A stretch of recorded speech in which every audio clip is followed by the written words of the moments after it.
গোপালগঞ্জ বিজ্ঞান ও প্রযুক্তি বিশ্ববিদ্যালয়ের শিক্ষক, ক্লাসরুম ও ল্যাব সংকট নিরসন এবং বাজেটের সুষ্ঠু বাস্তবায়ন সহ বিশ্ববিদ্যালয়ের সংস্কারের জন্য 7 দিনের আলটিমেটাম দিয়েছেন শিক্ষার্থীরা।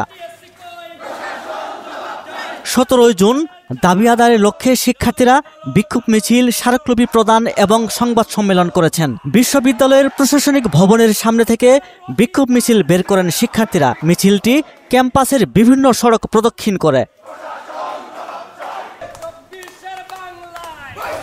বিশ্ববিদ্যালয়ের প্রশাসনিক ভবনের সামনে সংবাদ সম্মেলন করেন শিক্ষার্থীরা। ফাইন্যান্স বিভাগের শিক্ষার্থী মোহাম্মদ আলী তুহা লিখিত বক্তব্য পাঠ করেন। তারপর আরো কয়েকজন বক্তব্য দেন। জনাব শুভেচ্ছা গ্রহণ করবেন।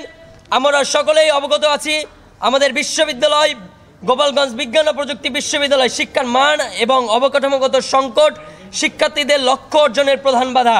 ইউজিসি তথ্য মতে আবাসন সংকটের দিক থেকে আমাদের বিশ্ববিদ্যালয় প্রথম সারিতে, শিক্ষক সংকটের দিক থেকে একই অবস্থা। প্রত্যেকটা বিভাগের ক্লাসরুম, ল্যাব সংকট, এমনকি অধিকাংশ বিভাগে ল্যাব অ্যাসিস্ট্যান্ট পর্যন্ত নেই। ইউজিসির নির্দেশিত কাঠামোগত আবশ্যকতায় অনুষদ ভিত্তিক ভবন, পর্যাপ্ত ক্লাসরুম, ল্যাবরুম, পর্যাপ্ত হল, gymnasium, auditorium, conference, research centre, সাংস্কৃতিক কেন্দ্র, সংগঠন অফিস ইত্যাদির উল্লেখ থাকলেও আমাদের বিশ্ববিদ্যালয়ে সেসবের কোনো কিছুই নেই। কৃষি অনুষদের জন্য কৃষি পরীক্ষামূলক চাষ উপযোগ্য জমি, হ্যাচারি, ডেইরি ফার্ম ইত্যাদি অনুপস্থিত। লাইব্রেরি, ক্যাফেটেরিয়া সহ যা আছে অবকাঠামো এবং মানের দিক থেকে খুবই নিচু মানের।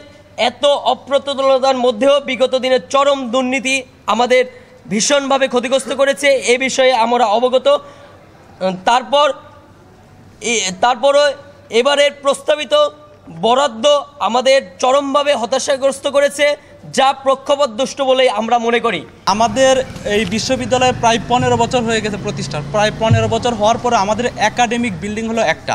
এই একটা বিল্ডিংয়ে 33টা ডিপার্টমেন্ট নিয়ে আমরা একসাথে জগা খিচুড়ির মতো ক্লাস করতেছি।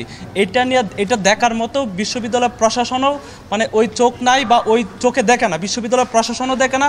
আর উপরস্থ যে মন্ত্রণালয় আছে ওনারা হয়তো এই বিষয়গুলো জানেন না। তো আওয়ামী সরকারের আমলে এই বিশ্ববিদ্যালয়ে বিভিন্ন ধরনের বাজেট হতো। গত অর্থ বছরগুলোতে আমাদের বাজেট হয়েছিল 252 কোটি টাকার মতো, কিন্তু এই 52 কোটি টাকার একুরেট হিসাবে বিশ্ববিদ্যালয় প্রশাসন, প্রিভিয়াস যে প্রশাসন ছিল তারা ভালোভাবে দিতে পারে নাই।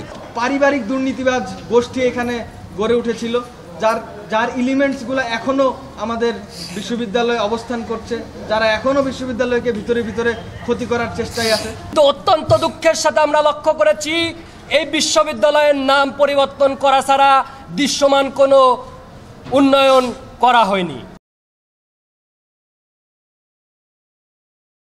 ওয়ালটন আবারও মিলিনিয়ার অফারে ওয়ালটন ফ্রিজ কিনে আপনিও হয়ে যেতে পারেন মিলিয়নিয়ার। মিলিনিয়ার ছড়াছড়ি দেশ জুড়ে, এটা শুধু ওয়ালটনই পারে।